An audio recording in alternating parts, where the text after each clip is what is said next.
Hey, what's up, everybody?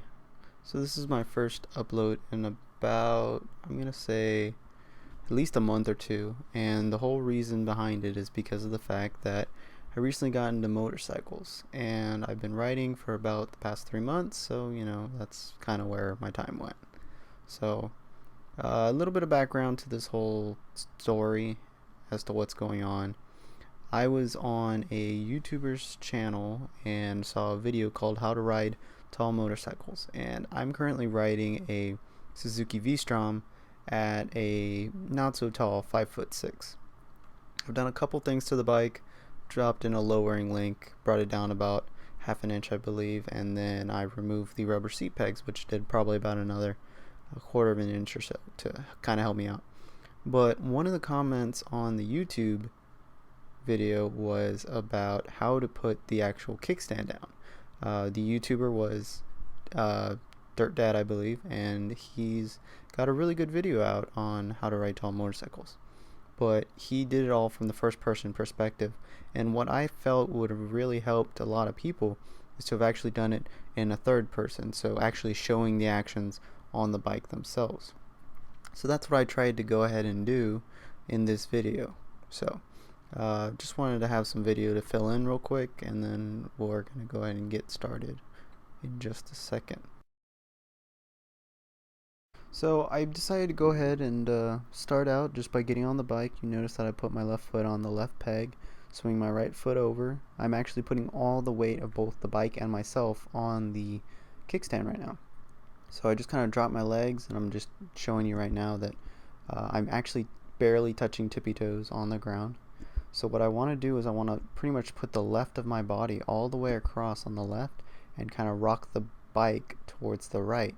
And then I'll shift my weight over onto the right foot. Swing my left foot down, kick the kickstand up, and then shuffle back to my left side because that's my dominant side. I prefer using my left foot over my right foot. It gives me more control in my opinion, and pretty much helps me balance better.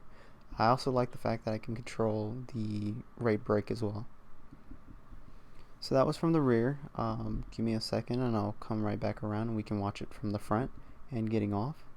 And what I tried to do is getting on facing one way, getting off facing the other way, then getting on facing that same way, and then getting back off that same way. So we'll see this about 3 more times. So here I stop.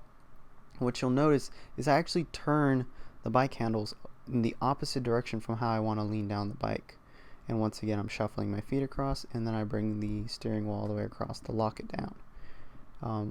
The reason why I actually turn the bike handles the opposite way is because of inertia. And what I mean by inertia is the fact that just like counter steering, if you turn the bike handles one way, it'll want to fall the other. So because I want the bike to fall on the left side so I can catch it with the left of my foot, or my left foot rather, I want to turn the bike handles to the right.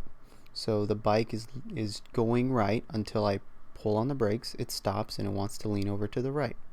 Now this is all good and dandy in concept, but you really have to figure out the best way for you to do it. How much brake you need to apply, how much of your own body you need to lay on the left hand side of the handlebars, and pretty much what works for you. Because as you can see here, I can get both my tippy toes down, and my legs are strong enough for me to actually put the weight on my left toes and then my right toes equally. So now stopping from the back, you can see I actually lean the bike over, resting on my right foot, getting the kickstand down after I've placed the weight on the right of my foot, and then I'm good to go. I lock it down, put my left foot back on the left peg, swing my leg back over, and then I'm good.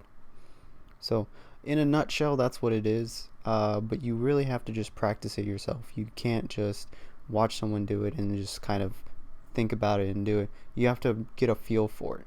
And I wanted to show you some first person camera footage as well, because if you look at my visor, the angle it's making with that black line, when we start right here and when I lean the bike over, it grows dramatically. So right there I'm leaning the bike over, and you can actually see it's quite a bit, the angle, and right here I'm shuffling it back up to stand up to show you, and now I'm leaning it back over.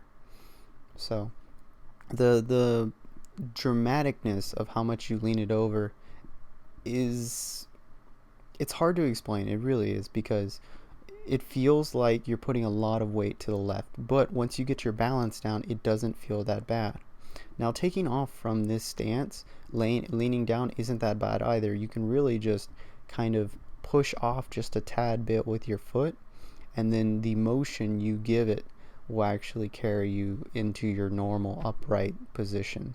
So sometimes I'll give it a little bit of a torque to the right just to kind of get me going, but I actually don't consciously do that. That's just kind of something that happens. Now, I believe in this next clip, I'm going to be showing you me going up a hill, a rather steep hill actually, towards the freeway, and we actually come to a stop. And I wanted to show you once again how it works on an incline, and I try to play around with the bike a little bit more to show you the wide range of motion I go through in order to get my stability. So I'm rolling up to a stop right now, and here we go. What I'm doing is I'm doing a combination of engine braking and my front and rear brake. It really depends on how I want to do it at the moment and what my position actually gives me time for. So right now I am leaning down. You can't really see very well, but actually I have my whole left foot down. My right foot is just sitting on that rear brake, and that's giving me a lot of traction. So I'm standing straight up, and then now I'm leaning it back and forth, and you can see that windshield just comparing to that tail light and the license plate of how big of a range I can lean the bike over, and have to lean the bike over sometimes depending on my position. It's just a matter of how much footing you need, how much footing you want, and whether or not you think you're going to take off really quickly or not. But really, that's what is necessary when you're not a very tall person and you want to ride a bike with really huge suspension. I wouldn't say huge, pretty large suspension. I know my Suzuki V-Strom isn't the biggest bike. It's not the tallest, especially since I lowered it some. It's not even a stock height right now. So, but I just wanted to get this video out. I told somebody I would, so here it is. Hopefully you understand the concept now, and hopefully this helps you or anybody else that's around. Just to kind of answer a question that I've been meaning to answer recently, is the reason why you're not listening to the actual video footage audio right now is because of the fact that I haven't quite gotten my helmet set up just yet with a microphone.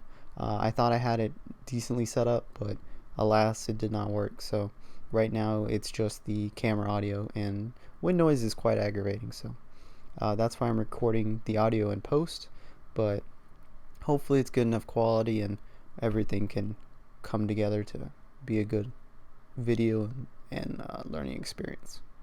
Well, I guess that's it. I'll see you guys in the next video.